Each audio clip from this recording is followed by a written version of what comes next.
Hello friends, Travancore വ്ളോഗിലേക്ക് എല്ലാ കൂട്ടുകാർക്കും സ്വാഗതം.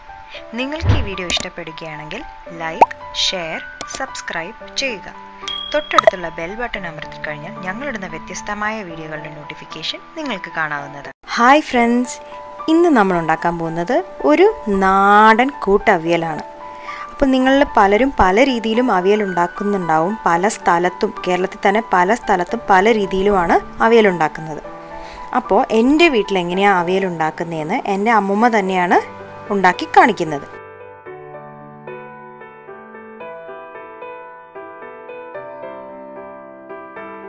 അവിയൽ ഉണ്ടാക്കാൻ വേണ്ടിയിട്ട് നമുക്ക് ഏത് പച്ചക്കറി വേണമെങ്കിലും ചേർക്കാം. കാരണം അവിയൽ ഒരു മിക്സഡ് വെജിറ്റബിൾ കറി പോലെയാണല്ലോ. അപ്പം ഇന്ന് ഞാനിവിടെ എന്തൊക്കെയാണ് എടുത്തിട്ടുള്ളതെന്നാണ് ഞാനിവിടെ കാണിക്കുന്നത്. ഇതിന് പകരം ഇത് ഇത്രയും ഇല്ലെങ്കിലും ഇതിൽ ഒന്നോ രണ്ടോ സാധനങ്ങളും വെച്ചും അവിയൽ ഉണ്ടാക്കാം. ഇതിൽ കൂടുതൽ സാധനങ്ങൾ ഉപയോഗിച്ചും അവിയൽ ഉണ്ടാക്കാം. അപ്പോൾ ഇത് നിങ്ങൾക്ക് ഈ ക്വാണ്ടിറ്റി തന്നെ ചെയ്യണം എന്നില്ല. ഇതിൻ്റെ അളവുകൾ കുറയ്ക്കുകയാണെങ്കിൽ അരപ്പൊക്കെ അതിൻ്റെ അളവിൽ കൂട്ടുകയോ കുറയ്ക്കുകയോ ചെയ്താൽ മതി. അപ്പോൾ കൂട്ടവിയൽ എങ്ങനെയാണ് ചെയ്യുന്നതെന്നും അതിനാവശ്യമായിട്ടുള്ള സാധനങ്ങൾ എന്തൊക്കെയാണെന്ന് നമുക്കൊന്ന് നോക്കാം. 3 തുണ്ടൻ പച്ചമുളകാണ് ഞാൻ എടുത്തേക്കുന്നത്. ഈ തുണ്ടൻ പച്ചമുളക് ട്രിവാൻഡ്രം സൈഡിലാണ് ഞാൻ കണ്ടിട്ടുള്ളത്. ഇനി അങ്ങോട്ടൊക്കെ ഉണ്ടോ എന്നറിയില്ല. ഉണ്ടെങ്കിൽ അതെടുക്കാം. ഇതിൽ അല്ല എന്നുണ്ടെങ്കിൽ നമ്മുടെ സാധാരണ പച്ചമുളകായാലും ഉപയോഗിച്ചാൽ മതി. ഇതിനൊരു പ്രത്യേക മണവും ഒരു പ്രത്യേക രുചിയും ഒക്കെയാണ്. അതുകൊണ്ട് ഞാനിപ്പോൾ ഇവിടെ ഈ പച്ചമുളകാണ് എടുത്തേക്കുന്നത്. പിന്നെ ഞാൻ എടുത്തേക്കുന്നത് ഒരു വലിയ നല്ല പഴുത്ത ഒരു ടൊമാറ്റോ ആണ്. അതിനെയും ചെറിയ കഷ്ണങ്ങളായിട്ടൊന്ന് നുറുക്കി വെച്ചിട്ടുണ്ട്. അടുത്തതായിട്ട് നമുക്ക് വേണ്ടത് ഒരു പകുതി മുരിങ്ങക്കോലാണ്. ഇതിനെ ഞാൻ നടുക്കൂടി സ്ലിറ്റ് ചെയ്തിട്ട് അതിനെ ചെറിയ പീസസ് ആയിട്ട് കട്ട് ചെയ്ത് വെച്ചിരിക്കുകയാണ്. ഞാൻ എടുത്തേക്കുന്ന ഒരു 8-10 ചക്കക്കുരുവിൻ്റെ തൊലിയൊക്കെ കളഞ്ഞ് അതിനെയും നടുക്കൂടി കട്ട് ചെയ്തിട്ട് അതും വെച്ചിട്ടുണ്ട്. അടുത്തതായിട്ട് ഒരു 2 വഴുതനങ്ങ ഒന്ന് കട്ട് ചെയ്ത് അതിനെ നമ്മൾ ഇതൊക്കെ ഈ വഴുതനങ്ങ പിന്നെ ഈ നേന്ത്രക്കായൊക്കെ കട്ട് ചെയ്യുമ്പോൾ നമ്മൾ ശ്രദ്ധിക്കേണ്ട ഒരു കാര്യം എന്താണെന്ന് വെച്ചാൽ ഇത് കട്ട് ചെയ്ത ഉടനെ തന്നെ തൊട്ടടുത്തായിട്ട് കുറച്ച് വെള്ളം വെച്ചേക്കണം. എന്നിട്ട് ഈ പീസുകളെല്ലാം കട്ട് ചെയ്തതിന് ശേഷം ആ വെള്ളത്തിലേക്ക് ഇട്ട് വെക്കണം. കാരണം ഇതിലൊക്കെ കറയുണ്ടാകും. അപ്പോൾ അത് പോകാൻ വേണ്ടിയിട്ടാണ്. പിന്നെ കട്ട് ചെയ്ത ഉടനെ ഇത് വെള്ളത്തിൽ ഇട്ടിട്ടുണ്ടെങ്കിൽ ഒരു കറുത്ത കളർ വരാൻ തുടങ്ങും. അപ്പോൾ ആ കളർ ചേഞ്ചിങ്ങും വരാതിരിക്കാൻ വേണ്ടിയിട്ടാണ് കട്ട് ചെയ്ത ഉടനെ കുറച്ച് വെള്ളത്തിലേക്ക് ഇതെടുത്ത് വയ്ക്കുക. അപ്പോൾ അങ്ങനെ ഞാനിവിടെ വഴുതനങ്ങ എടുത്തിട്ടുണ്ട്. പിന്നെ നമ്മുടെ നേന്ത്രക്കായ എടുത്തിട്ടുണ്ട്. നേന്ത്രക്കായയാണ് അവിയലിന് കൂടുതൽ ടേസ്റ്റ് നൽകുന്നത്.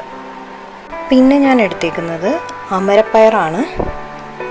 അത് ഇതുപോലെ തന്നെ നടുക്കൂടി സ്ലിറ്റ് ചെയ്ത് ഞാൻ എടുത്തിട്ടുണ്ട്. പിന്നെ ഒരു ക്യാരറ്റും നീളത്തിൽ അരിഞ്ഞു വെച്ചിട്ടുണ്ട്. നമുക്ക് വേണ്ടത് ഒരു ചെറിയ പീസ് പടവലങ്ങയെ നീളത്തിൽ അരിഞ്ഞതാണ്. പിന്നെ നമുക്ക് വേണ്ടത് മത്തങ്ങയാണ്. മത്തങ്ങയും നീളത്തിൽ കഷ്ണമായിട്ട് അരിഞ്ഞത്. വെള്ളരിക്ക ഒരു ചെറിയ പീസ് നീളത്തിലെ കഷ്ണങ്ങളായിട്ട് മുറിച്ച് വെച്ചത്. പിന്നെ ചേന നീളത്തിലെ കഷ്ണങ്ങളായിട്ട് മുറിച്ച് വെച്ചത്. പിന്നെ ഒരു പൊട്ടറ്റോ ഒന്ന് നീളത്തിലെ കഷ്ണങ്ങളായിട്ട് മുറിച്ച് വെച്ചത്.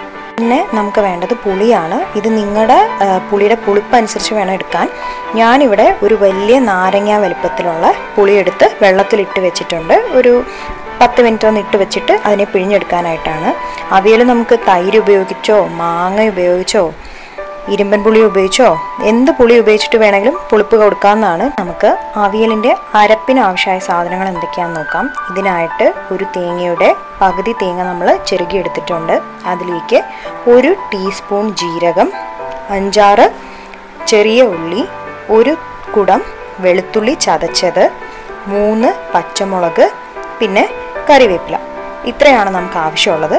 ഇതിന് ഒരു 2 ടേബിൾ സ്പൂൺ വെള്ളം ഒഴിച്ച് ഒന്ന് ചതച്ചെടുക്കുക. മിക്സിയുടെ ജാറിലിട്ടിട്ട് ഒന്ന് പൾസ് ചെയ്ത് മാത്രം എടുത്താൽ മാത്രം മതി. ഒരുപാട് അരച്ചെടുക്കാൻ പാടില്ല.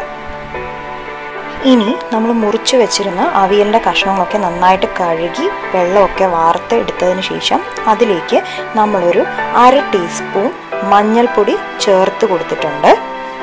ഇതിലേക്ക് നമ്മൾ ഒരു table spoon Kashmiri red chilli പൗഡറും കൂടി ചേർക്കുന്നുണ്ട്.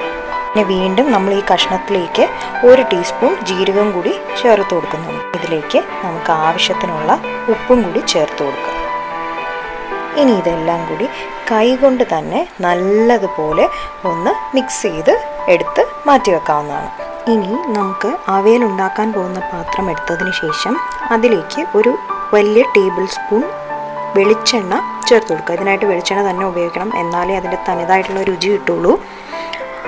അതതിലേക്ക് ഒഴിച്ചു കൊടുത്തതിന് ശേഷം നമ്മൾ മുറിച്ച് മാറ്റി വെച്ചിരുന്ന മുളകും ഉപ്പും ഒക്കെ പിടിപ്പിച്ച് വെച്ചിരുന്ന കഷ്ണങ്ങൾ ഈ പാത്രത്തിലേക്ക് ഇട്ട് കൊടുക്കുക. ഇതിട്ട് കൊടുത്തതിന് ശേഷം അതിൻ്റെ മുകളിൽ കുറച്ച് കറിവേപ്പിലയും കൂടി നമുക്ക് ചേർത്ത് കൊടുക്കാവുന്നതാണ്. എന്നിട്ട് ഇതിലേക്ക് ഞാൻ 1 കപ്പ് വെള്ളം ചേർത്ത് കൊടുത്തിട്ടുണ്ട്. ഒരുപാട് വെള്ളം ഒഴിക്കാൻ പാടില്ല. എന്നിട്ട് നമ്മൾ ഈ പാത്രത്തിനെ ഇങ്ങനെ ഒന്ന് എടുത്തിട്ട് കുടഞ്ഞു കൊടുക്കുക. സ്പൂൺ വെച്ച് ഇളക്കാറില്ല, ഇങ്ങനെ കുടഞ്ഞു കൊടുക്കാറാണ് പതിവ്. ഇനി നമുക്ക് ഈ കഷ്ണങ്ങളെ ഒരു മീഡിയം ഫ്ലെയിമിൽ വെച്ച് അടച്ച് വെച്ച് വേവിച്ചെടുക്കാവുന്നതാണ്. ഒരുപാട് വേകണ്ട, പകുതി വെന്താൽ മതി. അപ്പോൾ നമ്മൾ കുറച്ച് കഴിഞ്ഞ് ഇത് തുറന്ന് നോക്കിയതിന് ശേഷം വീണ്ടും ഒന്ന് ഈ കഷ്ണങ്ങളെ കുടഞ്ഞു കൊടുക്കുകയാണ്. ഇടയ്ക്കിടയ്ക്ക് നമ്മളിതുപോലെ ഒന്ന് തുറന്നതിന് ശേഷം ഇതുപോലെ ഒന്ന് കുടഞ്ഞു കൊടുക്കുക. നമ്മുടെ കഷ്ണം ഇവിടെ വെന്തിട്ടുണ്ട്. അത് പ്രസ് ചെയ്ത് നോക്കുമ്പോൾ നമുക്കറിയാം. വെന്ത് കഴിഞ്ഞതിന് ശേഷം ഇതിലേക്ക് നേരത്തെ നമ്മൾ ചതച്ച് വെച്ചിരുന്ന അവിയലിൻ്റെ അരപ്പ് ചേർത്ത് കൊടുക്കുക. അവിയലിൻ്റെ അരപ്പ് ഇതിൻ്റെ പുറത്തേക്ക് വെച്ചതിന് ശേഷം നമ്മൾ പിഴിഞ്ഞു മാറ്റി വെച്ചിരുന്ന പുളിയുടെ പേസ്റ്റ് ഉണ്ടായിരുന്നു, അപ്പോൾ അതും നമ്മൾ ഇതിൻ്റെ പുറത്തേക്ക് ചേർത്ത് കൊടുക്കുക. നിങ്ങളുടെ പുളിപ്പ് അനുസരിച്ച് ഒന്ന് നോക്കി കൊടുക്കുക. കറിയെല്ലാം അതിന് ശേഷം നോക്കിയതിന് ശേഷം വീണ്ടും നമുക്ക് പുളിപ്പ് ചേർക്കാവുന്നതാണ്. പുളി ചേർക്കാം, ഉപ്പ് ചേർക്കാം, അതൊക്കെ നിങ്ങളുടെ ടേസ്റ്റിനനുസരിച്ച് മാറ്റുക ചെയ്താൽ മതി. വീണ്ടും ഒരു 2 മിനിറ്റത്തേക്ക് നമുക്കിത് അടച്ച് വെച്ച് വേവിക്കാം. അപ്പോൾ ഞാൻ ഈ അടപ്പ് തുറന്ന് നോക്കിയപ്പോൾ ഇത് എല്ലാം ഒന്ന് ആവി കയറി റെഡി ആയിട്ടുണ്ട്. ഞാൻ വീണ്ടും ആ പാത്രം എടുത്ത് കുടഞ്ഞു കൊടുക്കുകയാണ്. എന്നിട്ട് ഇനി മാത്രമാണ് ഞാൻ ഇതിലേക്ക് സ്പൂണിട്ട് അതിനെ ഒന്ന് മിക്സ് ചെയ്ത് കൊടുക്കുന്നത്. കഷ്ണമൊക്കെ വെന്ത് വന്നിട്ടുണ്ട്. ഇനി ഇതിനെ നല്ലതുപോലെ ഒന്ന് സ്പൂണിട്ട് നല്ലതുപോലെ ഒന്ന് ഇളക്കിയതിന് ശേഷം ഇതിലേക്ക് വീണ്ടും ഞാനൊരു 1 ടേബിൾ സ്പൂൺ പച്ച വെളിച്ചെണ്ണ ചേർത്ത് കൊടുക്കുകയാണ്. ഇതാണ് ഇതിൻ്റെ ഏറ്റവും ടേസ്റ്റ് തരുന്നൊരു ഭാഗം. അതിനുശേഷം ഒന്ന് സ്പൂണിട്ട് നല്ലതുപോലെ കഷ്ണം ഉടയാണ്ട് അടിയിൽ നിന്ന് ഇളക്കി കൊടുക്കുക. അതിനെ നല്ലതുപോലെ ഇളക്കി ഈ ഗ്രേവിയും അതിൻ്റെ ആ തേങ്ങയും പുളിയും ഒക്കെ ആയിട്ട് ഒന്ന് യോജിപ്പിച്ചെടുക്കുക. എന്നിട്ട് ഈ സമയത്ത് നിങ്ങൾക്ക് ഉപ്പ് ഉണ്ടോ, കുറവുണ്ടോ, പുളിയുണ്ടോ എന്നൊക്കെ ഒന്ന് നോക്കിയിട്ട് ആവശ്യാനുസരണം ചേർക്കാവുന്നതാണ്. പിന്നെ ഞാൻ നേരത്തെ പറഞ്ഞതുപോലെ ഇതിലേക്ക് നമുക്ക് വേണമെങ്കിൽ തൈര് ചേർത്ത് കൊടുക്കാം, പുളിക്ക് പകരം മാങ്ങ ചേർക്കാം. പിന്നെ ഈ ചെമ്മിപ്പുളി എന്ന് പറയും, അതും ചേർത്ത് കൊടുക്കാവുന്നതാണ്. നിങ്ങൾക്ക് ഇഷ്ടമുള്ളതുപോലെ ചേർത്ത് കൊടുക്കാം. അപ്പോൾ എൻ്റെ അവിയൽ ഇവിടെ റെഡി ആയിട്ട് വന്നിട്ടുണ്ട്. അപ്പം ഇത് നിങ്ങളെല്ലാവരും ഒന്ന് പരീക്ഷിച്ച് നോക്കണം. നിങ്ങൾക്ക് എല്ലാവർക്കും ഇഷ്ടപ്പെടും. നിങ്ങൾക്ക് എന്തെങ്കിലും ഫീഡ്ബാക്സ് ഉണ്ടെങ്കിൽ അതൊക്കെ ഒന്ന് കമൻറ്റ് ബോക്സിൽ അറിയിക്കുക. അപ്പോൾ അടുത്ത റെസിപ്പി ആയിട്ട് കാണാം.